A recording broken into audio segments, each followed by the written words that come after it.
Guramahagiv, Fáilte Over Fahad, Speaker Emerita, Ministers, Ambassadors, former Taoiseach, former everybody else and future everybody else.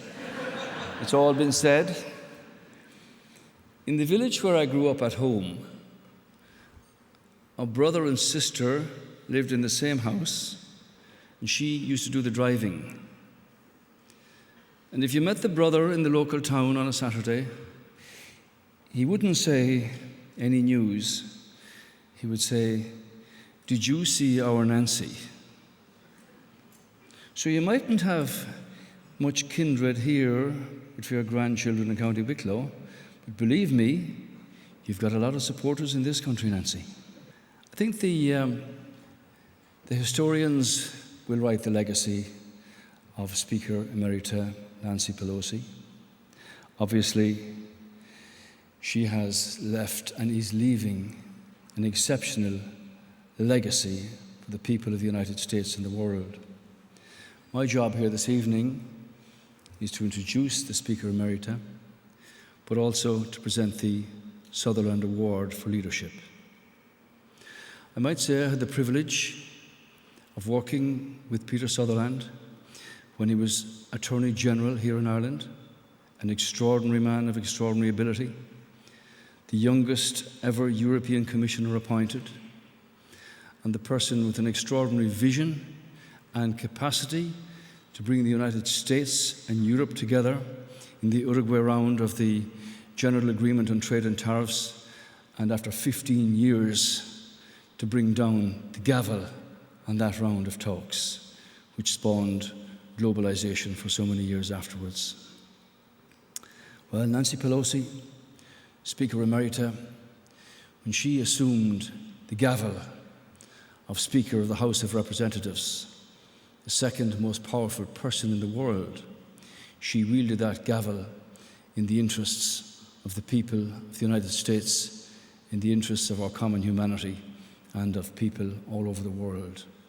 And as she said there in one of those clips, it's all about the children and all about the future. And the Affordable Care Act, which went through under her direction with able assistance from then Vice President Joe Biden, actually assisted 30 million Americans who never had that quality of health care in their own country. So what she did after COVID in putting together a fund of $2 trillion, the highest ever in the United States, speaks for itself of the extent of recovery necessary and of her understanding of what it would take to sort that out. Her views on environmental conservation and combating climate change are second to none, followed again last week by the Biden administration in terms of protecting vast amounts of land in Alaska. In the area of economic policy, she was also a really staunch advocate for working families in the United States, and she played a really pivotal role in passing the Recovery Act a number of years ago. Obviously, her legislative achievements go beyond just the domestic area.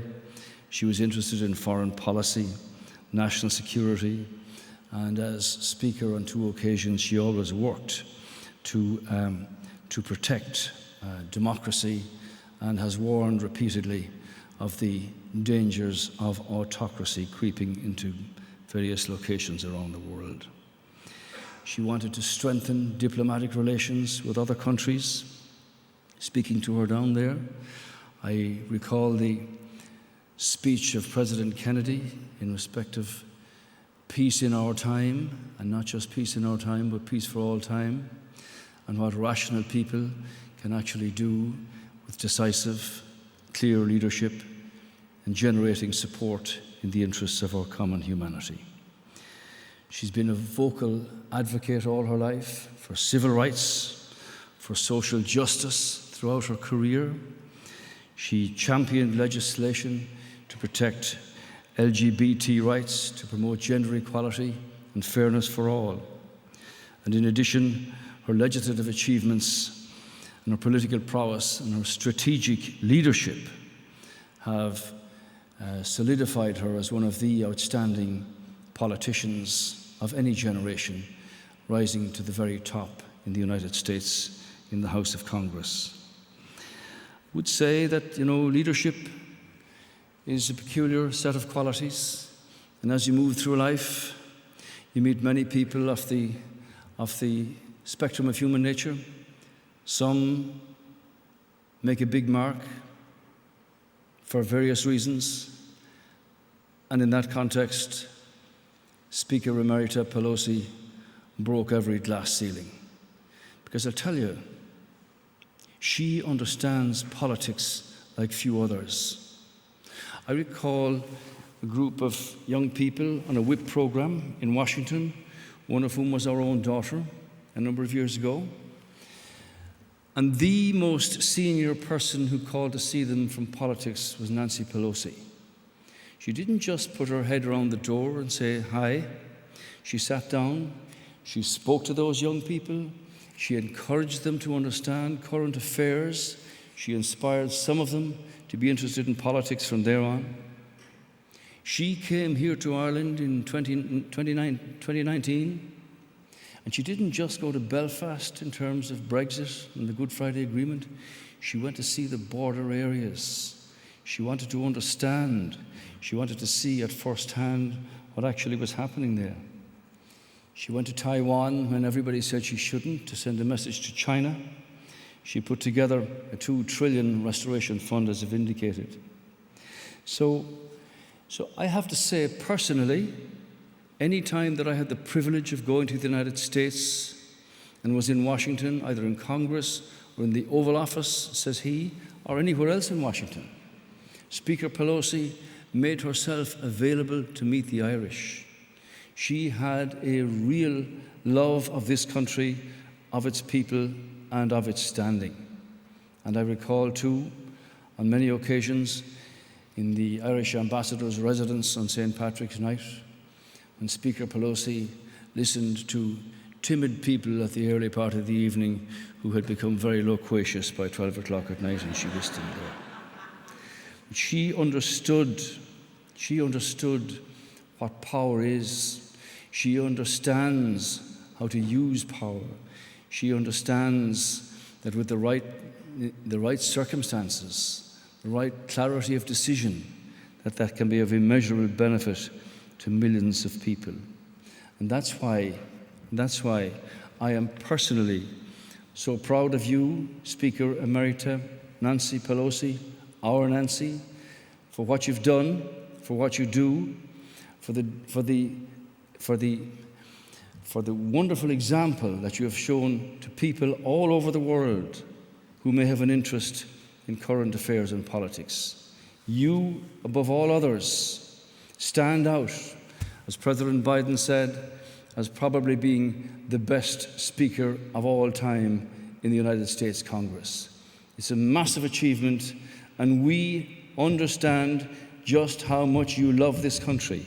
And for that reason, it's my privilege, Ian, and the invitation to be here to introduce Speaker Emerita Nancy Pelosi, to present to her the Sutherland Award. It couldn't be given to anybody more remarkable or with more merit than your recipient this evening. But I ask you to rise in your seats and recognize Speaker Emerita Nancy Pelosi.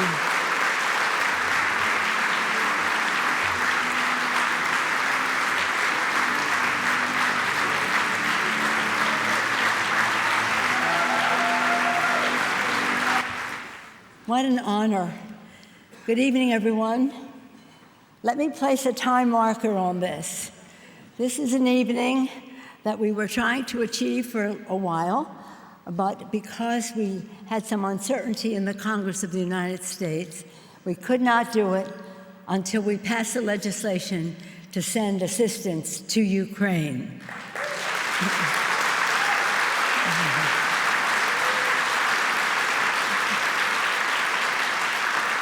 We did that on Saturday, late in the day, and I got on the plane and came here. And it is such an honor to be here with each and every one of you. Thank you very much, Ian Hyland and former Taoiseach Enda Kenny, for your introductions. I should just go home right now after those introductions, and for your leadership in building bridges between Ireland and the global community.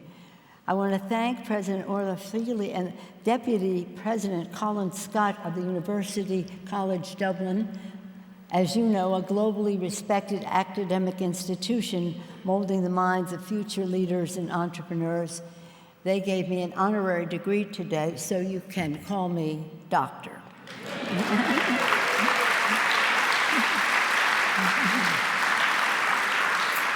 As I said, I received the honorary degree and the James Joyce Award. Now, why would I get the James Joyce Award? I'm not an actress or a poet or whatever. I concluded that I could get that because I didn't act, but I did act upon many of the beautiful thoughts that came our way. We're honored to be here with the members of the Sutherland family. Ian and other members of the family have been acknowledged. I want to thank and acknowledge them again, helping keep Peter Sutherland's legacy alive with the partnership of Seamus Hand. Thank you, Seamus, for your kind words earlier, for your great leadership. I also want to acknowledge another Taoiseach who is here, Bertie Ahern. Where are you, Bertie? Give us a wave.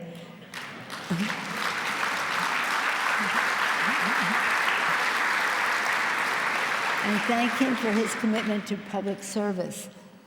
I have a special personal thrill, too, and that was that John Hume's son and his wife are here with us today. John Hume meant so much to me. John Hume and Pat. So it's an honor for me to return to Ireland both officially and personally. Officially, as a citizen of Ireland's unwavering ally, partner, and friend, the United States, we in the States take great pride in our Irish-American relationship. Since America's earliest days, the Irish have been patriots for our country. Irish fought for us in our war for independence and joined Lincoln's army to help preserve the Union. For decades, Irish workers built our canals, ports, and railroads. The Sisters of Mercy came to Dublin to heal our sick and educate our children. And today, we take great pride in our magnificent Irish President of the United States, Joe Biden.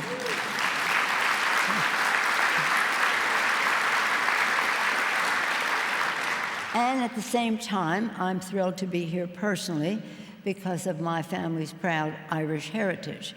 And while I don't have Irish grandparents, I do have 3 Irish grandchildren, Liam, Sean, and Ryan. Is that Irish enough for you?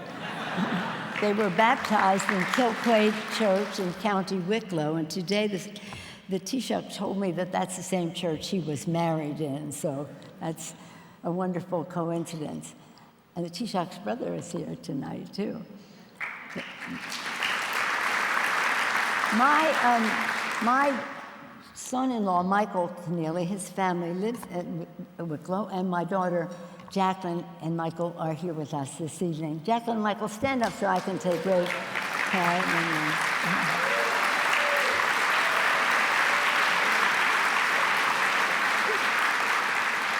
So proud. So we have this, I have some Irish bona fides, and I just want to establish that. So it's with great immense admiration for the people of Ireland and the reverence for the Irish-American Alliance that I proudly accept the Peter Sutherland Award tonight. It's such an honor to receive an award named for such a distinguished and respected leader. The name Peter Sutherland is synonymous with unifying leadership. He believed in fairness under the law without fear or favor, offering his nation a steady hand while serving as Attorney General during the height of the Troubles. As Ireland's European Commissioner, he worked to bind the economies of Europe together in a single market that would create wealth across the continent and into workers' homes, believing, as John F. Kennedy always said, a rising tide lifts all boats. And Mr. Sutherland made his mission to deepen the cultural ties among nations, taking pride in establishing the Erasmus program, which stands as a pillar of European integration through educational exchange. And Taoiseach ended. He said to me that there like 26 million people had participated in the Erasmus program, something so remarkable. Peter Sutherland's shifting vision, one of peace and prosperity for Ireland and for all lives, lives today. And it's one of the underpinnings of one of the greatest diplomatic achievements of the 20th century, the Good Friday Agreement. When the accounts were signed 26 years ago this month, the world witnessed the birth of a new peace, one only some had ever dared to dream of. And thank you for mentioning George Mitchell and Bill Clinton earlier, who participated so much. With the signing of these historic accords, Northern Ireland and the Irish Republic ended centuries of conflict, a triumph of peace over warfare, understanding over animosity, hope over despair, and what a difference the agreement has made. In the late 1990s, I joined a congressional delegation to Northern Ireland. Taking a northbound train from Wicklow, where we had had a baptism of one of our grandchildren, to Belfast, I bore witness to the jaw-dropping beauty of the Emerald Isle. It was such a beautiful ride. But as I approached the border, I saw tanks and troops, Union Jack flags, and barbed wire. It was really kind of frightening in some ways. No offense to the Union Jack, but the barbed wire and the rest. I understand that our British ambassador is here this evening. Is he still with us? And we're so honored that he is here. Well, our ambassador is here, Claire Cronin, ambassador from the United States, of whom we are very, very proud.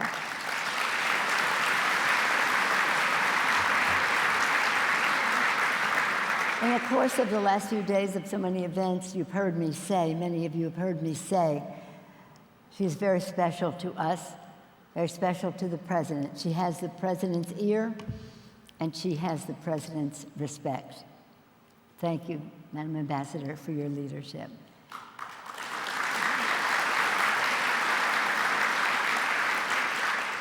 A personal sign of his love for Ireland. But back to Stormont. In Stormont, my colleagues and I saw one of the members, our members, nearly come to blows with someone who would later engage in the process for peace. It was rough. It was stunning, but it was very divided. When I say stunning, I don't mean stunningly beautiful. I mean stunningly, oh my gosh. 20 years later, when our congressional delegation, as the Taoiseach mentioned, visited, we, instead of tanks and troops and barbed wire, we only saw a different color line, yellow or white, between the two countries, a seamless border. You suggested we go to the border, as you recall. Richie Neal was our leader, too, on that trip. Richie, we walked arm in arm with Pat Hume across the historic Peace Bridge in Derry. She was my girlfriend. That meant a great deal to me, to be with Pat. And she was such a partner to John Hume. They were really a team. So that's why I'm so honored his family is here tonight. We visited the Stormont Parliament and saw the stunning reconciliation sculpture, a powerful monument to peace. And we met with school children, both Protestants and Catholics, who professed that they had never known the troubles, the bloody conflict, and they made it clear, we will not go back. This is from the mouths of almost babes, but at least teenagers in high school. In that spirit, and to protect that order, on the same visit, I had the honor of addressing the Dáil and to reaffirm America's ironclad commitment to the Good Friday Agreement. That's really in our DNA as Americans. These kids that we saw in Belfast, their generation was the first freed from the shackles of conflict. They are the inheritors of peace, and it is a peace we must jealously protect. Today, there is a conflict between democracy and autocracy. imperiling freedom, security, and peace around the world, including Putin's invasion of Ukraine, which is an assault on autonomy and sovereignty and the rule of law, the Chinese Party's litany of human rights, including the suppression in Hong Kong, the genocide of Uyghurs, and suppression of culture in Tibet, and aggression against Taiwan. Iran's support of terrorist organizations in the region, enabling the horrifying Hamas attack on Israel, which has incited a heartbreaking humanitarian crisis in Gaza. And that's one of the other things we did with the legislation, to provide billions of dollars of humanitarian assistance to the Palestinians in Gaza. This was very important to us.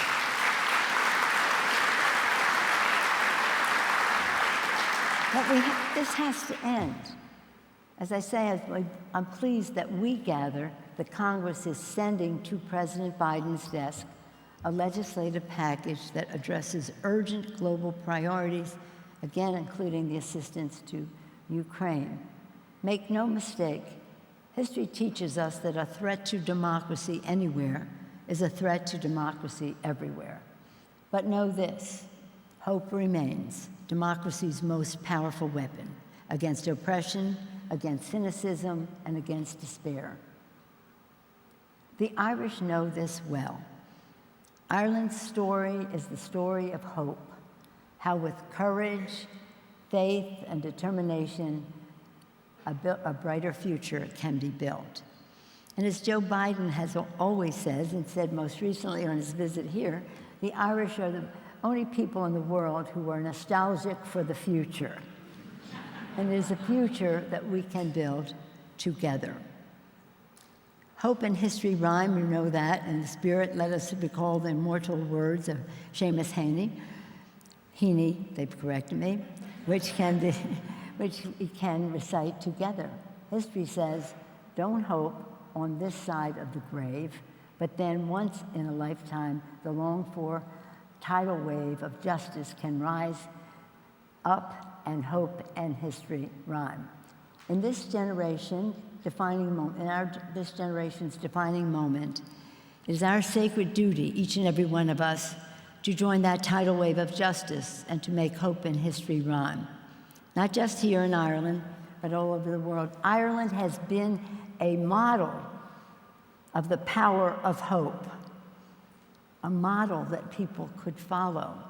So again, I'm grateful for this Peter Sutherland Award. And by the way, I was supposed to receive this the end of last year, but it's today, and 2 days from now is Peter Sutherland's birthday.